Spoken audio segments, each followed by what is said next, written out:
আমার ঢের সন্দেহ আছে যে বাংলাদেশে গুরুত্বপূর্ণ সংস্কারের প্রশ্নে কখনো ঐক্যমত্য হবে কিনা।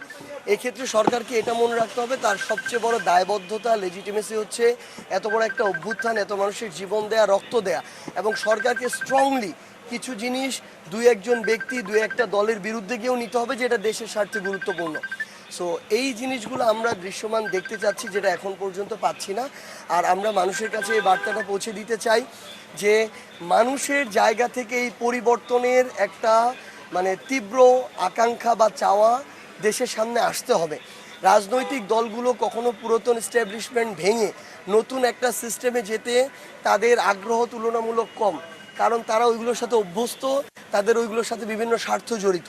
সো আমরা যদি এই ভেঙে চুরে নতুন একটা সিস্টেমের দিকে যেতে চাই, আমাদের জনগণ থেকে ওই তীব্র একটা চাওয়া আসতে হবে। এই মেসেজটা জনগণের কাছে পৌঁছে দেয়া, কেউ যদি যে কোনো অপকর্ম করে, চাঁদাবাজি, দখলদারিত্ব, ক্ষমতার অপব্যবহার, সে যেই দলই হোক না কেন, তাদের বিরুদ্ধে আমাদের আওয়াজ তুলতে হবে, এই কথাগুলো।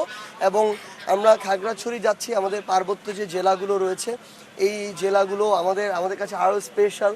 আমাদের এই জেলার ভূমিরূপ বলি, এই জেলার লাইফ সাইকেল, লাইফস্টাইল বলি, সব কিছু আমাদের জাতীয় নিরাপত্তার সাথে জড়িত, আমাদের রাজনৈতিক অখণ্ডতার সাথে জড়িত, সার্বভৌমত্বের সাথে জড়িত, এবং অনেকের বিদেশি চক্রান্তও আছে যেগুলো আবার এই পার্বত্য জেলাগুলোর সাথে জড়িত। তো আমরা সামগ্রিকভাবে আমাদের দেশকে ঐক্যবদ্ধ করার জন্য আমাদের এই যাত্রা।